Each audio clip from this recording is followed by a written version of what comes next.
This is what I'm working with. This is a granny square. It's not laid on the granny square. It's part of it. I love the look of it. As it is right now, it could be a nice throw pillow. It's a little over 20 inches, about 20 and a half inches in square right now. And what I'm going to do is I'm going to go another full step like I did here on this over square here. Now, any of you who have made granny squares, there it is. Just starts as a regular granny square. You go out as many layers as you want. For this one, I did 5 colors, and I did 2 rows for each color. That gave me 10 rows from the center out. And I just repeating that outside.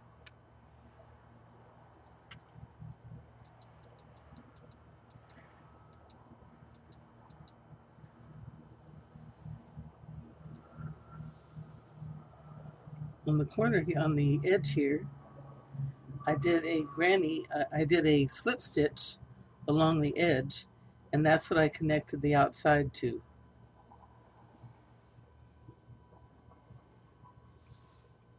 Now, if you look at the outside, I don't know what you call it, cornered granny, outside transverse granny, I don't know. I haven't decided on a name yet. I'm going to call it a granny in a granny, or maybe granny diamonds and squares. Oh, that's a good one.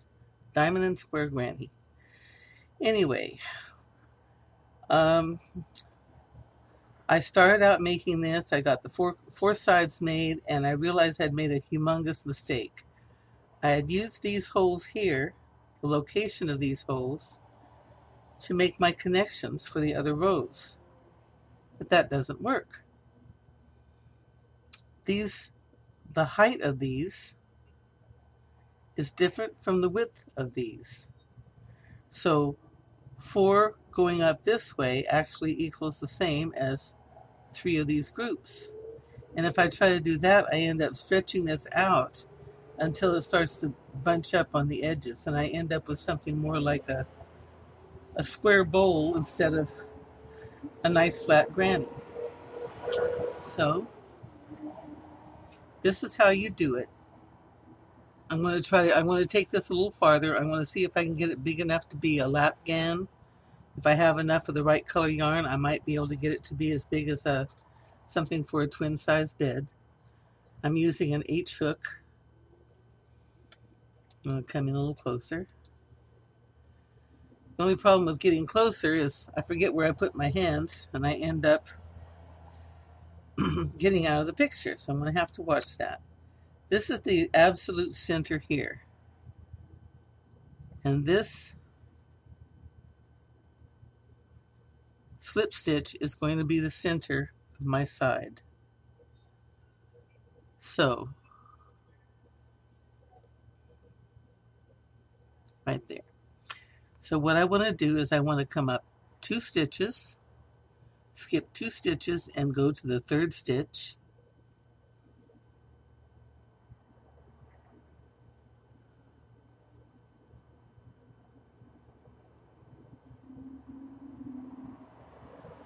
And I'm going to put my yarn in there because I have to have an anchor for the edges. It's going to be my anchor point. Okay? So I'm going to do a single crochet. And then I'm going to come back down 2 stitches to the 3rd stitch, which is over this. And I'm going to make my 2 double crochet groups with chain 2 in between.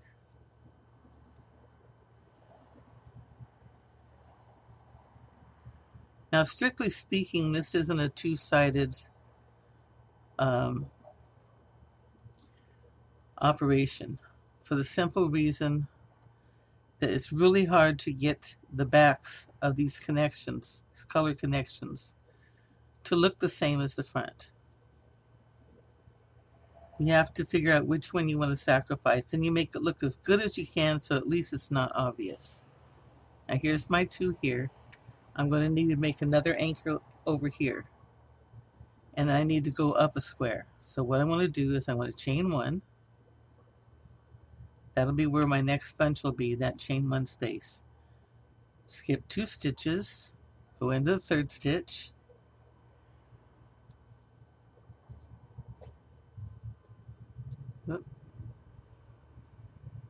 slip stitch into it.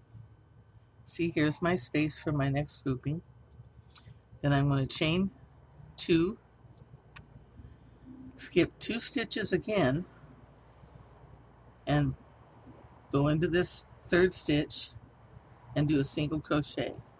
Now what I've done here is I've made the next place that the next color loop is going to go. Then I have to turn the work over.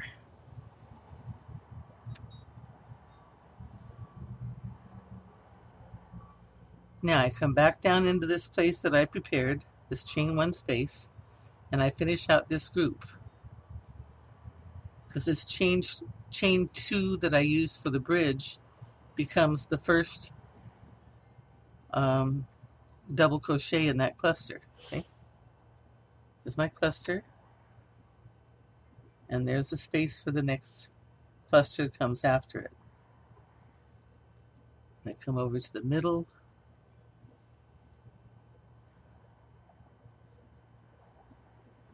And do my 2 clusters and chain 2. And I'm on my way.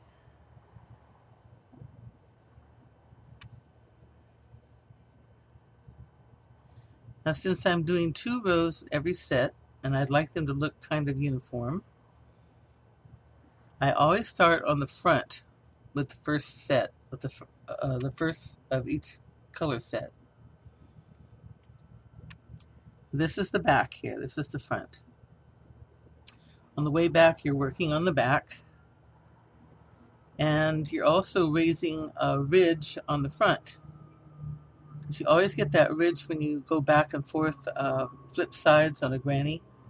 But in this case, it looks nice because that ridge is going to be the same spot in every color all the way up. Now, when you come to the end over here, all you want to do is anchor it. But you have to leave a chain 1 space so that you can put your next color in it. Over here, we wanted to come back and start this, so we made a single crochet here. On the anchor side, when we're finished with it, we want to come down and just make a slip stitch. So we have to make the chain 1 first. You'll get the hang of it. You'll get so you know automatically whether you're supposed to make a chain 1 or a single crochet. Now we go down 2 stitches, go into the 3rd. Now look, I'm in the back, and I want any inequities to be in the back and not in the front. So I'm going to skip these 2 and I'm going to come in from the front and finish my single crochet that way. Okay?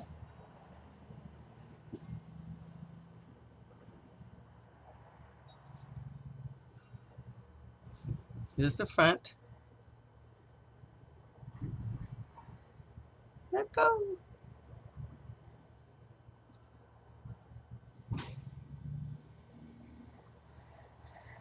And here's the back. You see more of the connections on the back. And that's where you want all your, any kind of connection that's going to show, that's where you want it. You want it all in the back. So what I'm going to do, maybe a knot. Okay.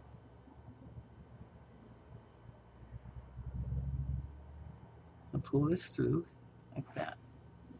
And I want to let these come down the back. so I can see that this is the back. On each side I'll do this one end or the other so that these tails are out of the way, but they show me clearly which side I'm on, because trust me, after you get going, you'll forget which side you're on and you'll turn it around and say, oh no, I've got a boo-boo on the front. Okay, I take the next color,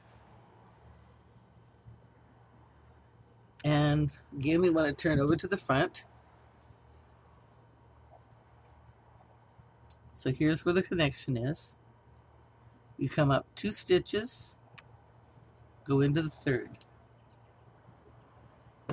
Long hook.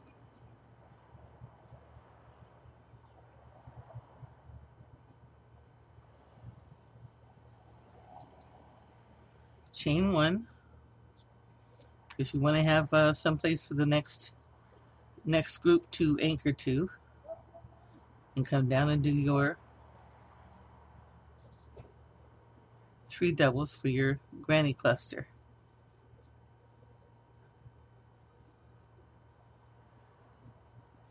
And you chain 1 between all of your clusters.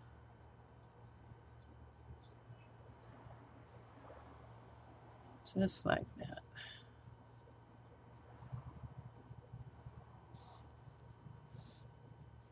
When we come over here, we go into this chain 1 space to make our cluster. Skip 2 stitches, and since we're coming down and we're going to be going out to anchor again, we're going to do what we did over here. We're going to do our cluster here, we're going to anchor here, and then do a single crochet up for the next color and come down. I'll show you again. You know, I was hoping to make one of these small enough that it could be used like regular granny squares. Whew, you gotta go awfully small. And it's only so small you can go with worsted.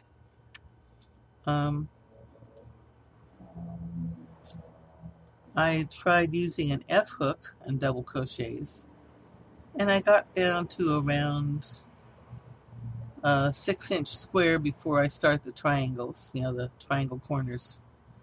And that would still make a pretty big granny square when it's done. It'd be like about probably 13 inches, 12 inches, something like that. So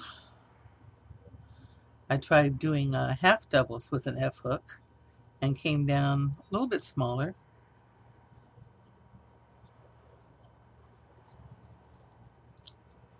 But I think I'd have to go down to thread to get it the size I was looking for. Okay, now I came down here and I made my last cluster. Chain 1, because this isn't the end of the line. I've got to come up again. This is the stitch I went into. Skip 2 stitches, come into the third. Come on, baby. I was very tight when I did this. I can tell.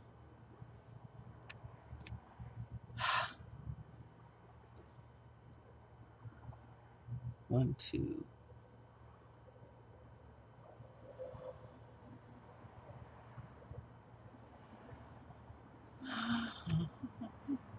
That's right.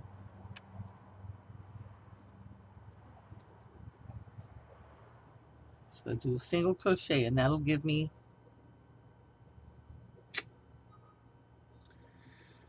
okay, strike that, reverse it. That's what I get for getting frustrated. On the coming down, you chain 1.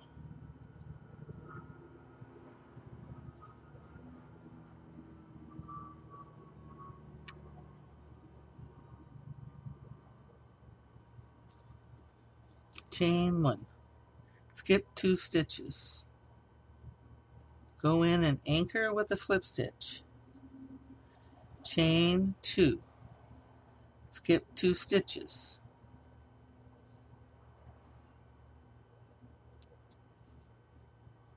And now we make a single crochet, because that'll make the hole we need for the next color. And turn.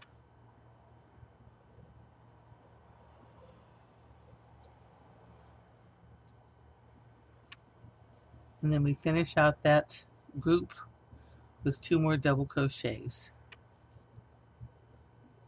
Chain 1 and on to the next.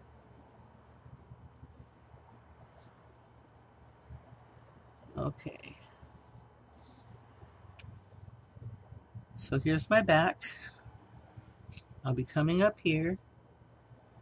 When I come down over here, make my last cluster here, and then I chain 1, skip 2, and anchor, and tie off the thread. And I'm ready for the next color. When you're turning around, that's when you have to, when you're turning around to go back up, that's when you have to do a single crochet in the end. So when you're turning the same color to go the other direction, that's the only time you put a single crochet here. The rest of the time you chain 1 and then slip stitch, because you're going to turn right around and use that chain 1 for your grouping. But down here, you're not coming back to here. The next color has to come back here, and it has to have a place to anchor. So that's when you do your single crochet.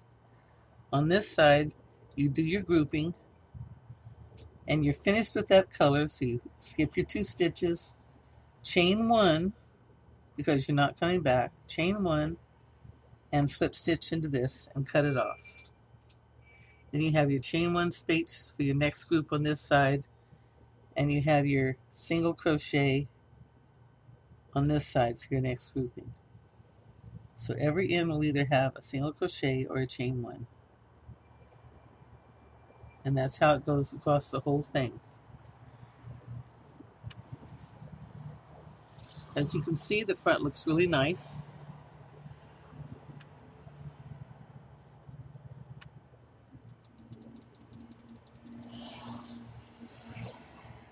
And we've got to start on our next triangles coming up off of this one. Now, this will be done completely to purple before it gets to the edges. And probably enough for the light blue and the dark blue. And then it'll have the dark navy and the purple on the outside here. So it's going to be pretty good size. It'll probably be around, I think I figured out it should be around 35 inches. It's 20.5 right now. But with the extra corners added onto the side, it's going to be about 35 inches corner to corner. And if I go up straight from there and down straight, I can make it as long as I want to. I can make it for a twin bed or a Afghan or a couch throw or whatever. So that is the key to making the granny square within the granny square. The diamond in the square. Okay? Thank you. Happy hooking.